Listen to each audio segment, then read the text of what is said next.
그런즉 너는 알라. 오직 네 하나님 여호와는 하나님이시요 신실하신 하나님이시라.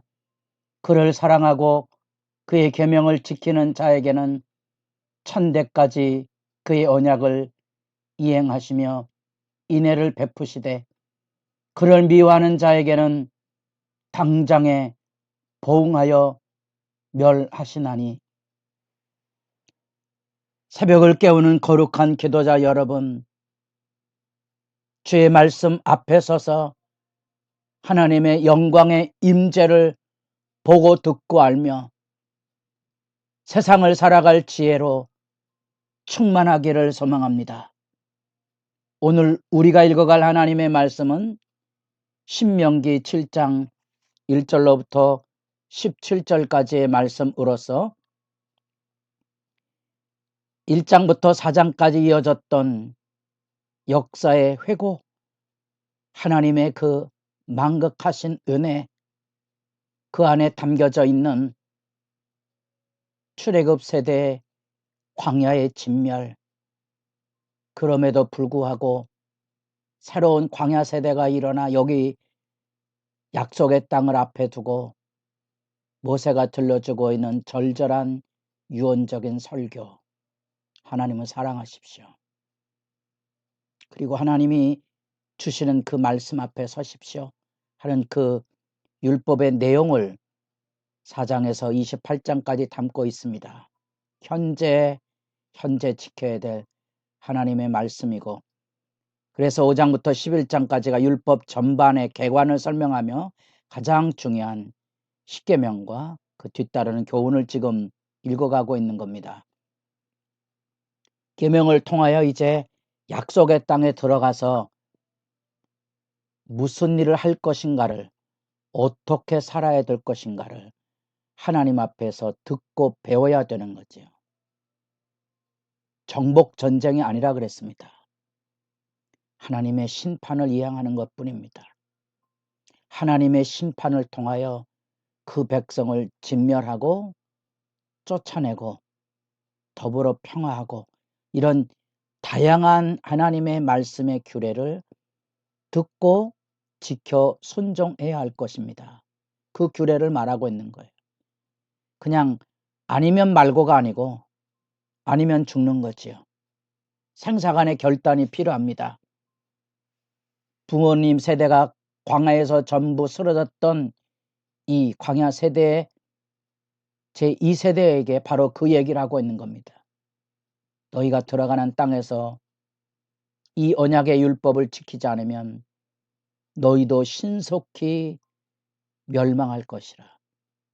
생사간의 결단이죠.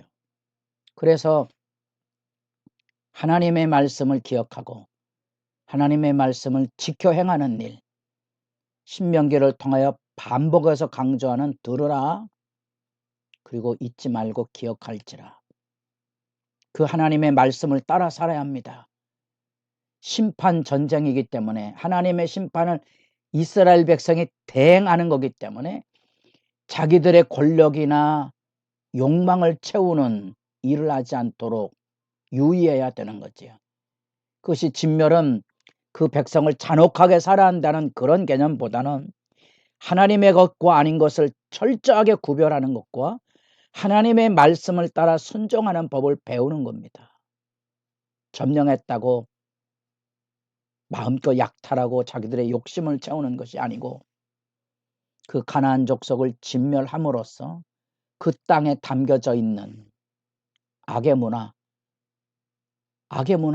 우상숭배의 문화, 우상숭배 가져오는 향락의 문화, 그런 것들 때문에 절대로 결혼관계, 특별히 결혼은 남자와 여자를 통한 언약관계에 중요한 의미를 가지고 있거든요. 결혼하지 말아야 되는 거지요. 어떠한 상황으로도 그들과 언약 체결하지 말고, 그들을 진멸할 때 불쌍히 긍휼히 여기지 말고, 혼인하지 말고 딸을 그 땅에 시집 보내지도, 그 땅의 딸들을 며느리도 받아들이지 말 것을 가르칩니다. 왜냐하면 그 이유를 분명히 알아야 됩니다. 다른 신을 숭배할 가능성 배교의 덫입니다. 요즘 우리 사회 안에 경각심이 일어나고 있는 마약이 그런 거지요. 예. 우리가 마약을 단순히 그냥 습관이나 문화로 보지만 뇌 구조가 바뀌어진다고 그럽니다. 못 태어나는 겁니다. 치료의 과정이 있어야 되는 거지요. 우리가 지금 세상을 살아가며 우리가 교회 현실을 말씀을 통하여 지켜보며 아픈 부분입니다. 세상의 문화가 교회 안에 자리를 잡으면 대책이 없는 거지요. 언제부터인가 교회 안에 돈과 권력을 사랑하는 세상의 문화가 깊이 들어와 있는 거지요. 주님의 말씀과 전혀 상관이 없는 사랑의 종로로 타는 믿음의 진실은 다 어디로 가고 여기 와서 큰 소리하고 높아지고 좌지우지하려는 우상숭배의 실제가 만연하 있는 것은 아마 우리 힘으로 고치기 어렵겠지요. 저는 그렇게 생각합니다. 마치 마약을 하면 뇌 구조가 바뀌어지는 것처럼 못 태어나오는 거지요. 치료의 방법이 있을까요? 그래서 지금 모세 유언적인 설교를 아프게 들으셔야 됩니다. 치료의 방법은 내가 아니고 오직 주님에게 있습니다. 주님의 능력이 필요합니다. 죽음의 지배로부터 억압으로부터 수탈로부터 우리를 자유케 하신 애굽의 종되었던 집에서 구원해낸 여호와, 우리의 죄와 사망의 지배와 덫에서 우리를 건져 자유케 하신 십자가 예수 그리스도의 복음, 그 안에 담겨진 구원의 은혜가 우리를 믿음의 길로 세워주는 거지요.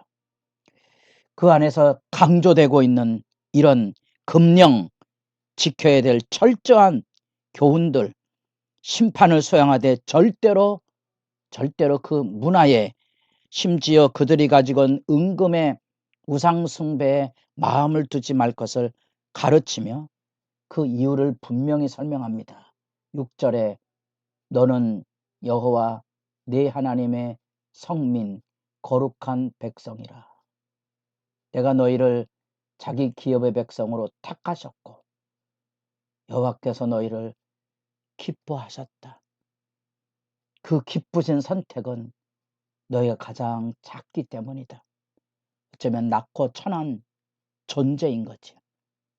역사 속에도 고대 근동의 메소포타미아 문명의 번영과 애굽 문명의 풍요로움 그 한가운데 그 길목에 촉박한 가장 작은 이리 치이고 저리 치일 운명의 가나안 땅, 그 적은 민족을 통하여 하나님께서 오히려 복의 위대한 역사를 이루어 가시려고 하는 하나님의 언약이 이 진실하신 하나님으로 나타나게 되는 거지요. 그 안에서 하나님의 선택과 하나님의 기뻐하심은 얼마나 우리로 하여금 기도의 자리에 엎드러지게 하는지. 낮고 천할수록 세상은 짓밟고 세상은 외면하고 소외를 당하지만 하나님은 그 가운데 찾아오셔서 안아주시고 도우셔서 오히려 강한 자들과 부한 자들을 부끄럽게 하시는 구원 역사, 그 놀라운 하나님의 선택과 기쁜 은총이 있기에 너는 알라, 네 하나님 여호와는 하나님이시라. 신실하신 하나님이시라.